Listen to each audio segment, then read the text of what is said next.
So February 1న మధ్యాహ్నం 3 గంటలకు కేసీఆర్ విచారణకు అందుబాటులో ఉండాలి, నందినగర్ హౌస్ లో విచారణకు అందుబాటులో ఉండాలంటూ సిట్ ఆన్ నోటీసుల్లో పేర్కొన్నట్టు తెలుస్తోంది. మరిన్ని వివరాలు మా ప్రతినిధి రాకేష్ అందిస్తారు. రాకేష్, ప్రస్తుతం ఆ నోటీసులు సిట్ నోటీసులు అందజేసిందా, అందించాల్సిందా? మరోవైపు ఇటు విచారణ చేయడానికి సిట్ రెడీగా ఉంది, విచారణకి రావడానికి నేను రెడీగా ఉన్నారంటూ కేసీఆర్ కూడా చెప్తూ ఉన్నారు. ఈ నేపథ్యంలో ఇప్పుడు డేట్ అండ్ టైం ఫిక్స్ అయింది. మరి నెక్స్ట్ ఏం జరగబోతోంది, విచారణ ఎక్కడ జరగబోతోంది, ఎలా జరగబోతోంది, నెక్స్ట్ స్టెప్ ఎలా ఉండబోతోంది? ప్రస్తుతానికి కేసీఆర్ ఫామ్ హౌస్లో కేటీఆర్ ఉన్నారు, హరీష్ రావు ఉన్నారు, జగదీష్ రెడ్డి ఉన్నారు. వీళ్ళందరూ కూడా దీనిపైన చర్చిస్తూ ఉన్నారు. నోటీసులు ఇచ్చిన తర్వాత ఎట్లా రెస్పాండ్ అవ్వాలన్నది.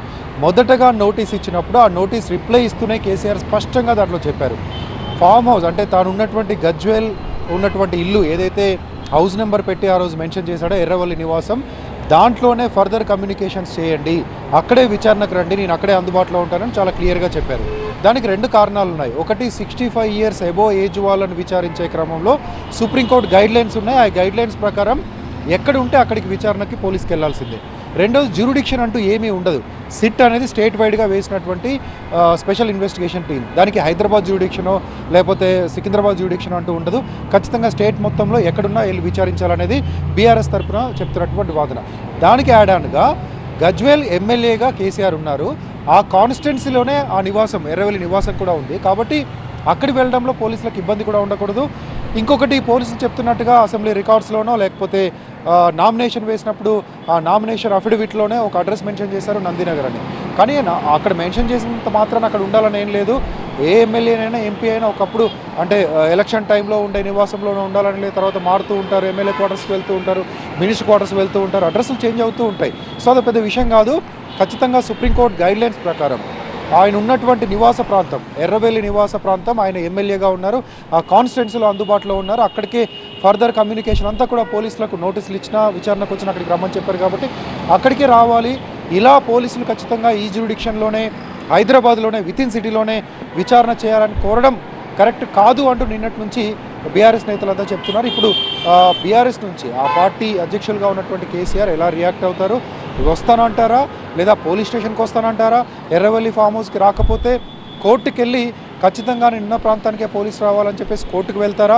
అసలు ఇంతకుముందు వాళ్ళ తరపు అడ్వకేట్, సుప్రీంకోర్టు అడ్వకేట్ కూడా చెప్పారు, అసలు సిఆర్పిసి 160 ప్రకారం కేసీఆర్కి ఇచ్చిన నోటీసే తప్పు, అలా ఇవ్వకూడదు నోటీస్ అంటూ ఆయన కొత్త వాదన కూడా తెరపైకి తీసుకొచ్చారు. సో దీంట్లో కేసీఆర్ ఏం చేయబోతున్నారనేది కొద్దిసేపట్లో తెలిసేటువంటి అవకాశం.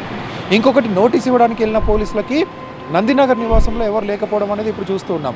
కామన్గా కూడా నందినగర్లో కేటీఆర్ కేసీఆర్ అందుబాటులో లేనప్పుడు అక్కడ ఎవరు కూడా నివాసం ఉండరు, కేవలం సిబ్బంది ఉంటారు. వాళ్ళు 5:30 తర్వాత అందరూ కూడా లెఫ్ట్ అయిపోతారు, ఆఫీస్ అవర్స్లో మాత్రమే ఉంటారు. లేదా కేటీఆర్ ఎవరైనా అందుబాటులో ఉంటే వాళ్ళు వెళ్ళే వరకు ఉంటుంది. కామన్గా డైలీ జరిగేటువంటి ప్రక్రియ. మధ్యాహ్నం నోటీస్ ఇస్తారన్నారు కాబట్టి మధ్యాహ్నం అక్కడంతా అవైలబుల్గా ఉన్నారు.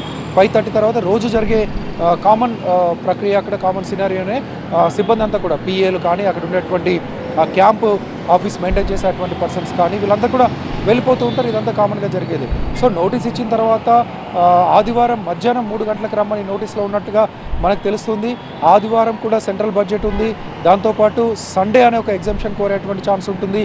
అదేవిధంగా ఎర్రవెల్లికి రావాలని క్లియర్గా చెప్పిన తర్వాత కూడా అక్కడ నోటీస్ ఇవ్వడం ఏంటి అని అడిగే ఛాన్స్ ఉంటుంది. లేదా లేదు ఎక్కడ వద్దు, నేను పోలీస్ స్టేషన్కే వస్తానంటూ పోలీస్ స్టేషన్కే కేసీఆర్ వెళ్ళేటువంటి అవకాశం కూడా ఉంటుంది. ఎందుకంటే ఆ రోజు వీటన్నిటికంటే ఫామ్ హౌస్కి రానంటున్నారు కాబట్టి నందినగర్ ఎందుకు పోలీస్ స్టేషన్కి వస్తాను కేసీఆర్ చెప్పేటువంటి పార్టీ తరఫున చెప్పేటువంటి ఛాన్స్ కూడా ఉంటుంది. పబ్లిక్ ఉంటారు, కార్యకర్తలు ఉంటారు, ఇదంతా పెద్ద హంగామా కూడా క్రియేట్ అవుతుంది. సో ఇదంతా కొంత పార్టీ లైన్లో చూస్తే, రాజకీయ కోణంలో చూస్తే కొంత అడ్వాంటేజ్గా పార్టీ తీసుకునేటువంటి అవకాశం కూడా ఉంటుంది. సో ఇదంతా జరుగుతుంది. కాబట్టి కొద్దిసేపట్లో నోటీస్ ఇచ్చిన తర్వాత రిప్లై ఇస్తారా లేదా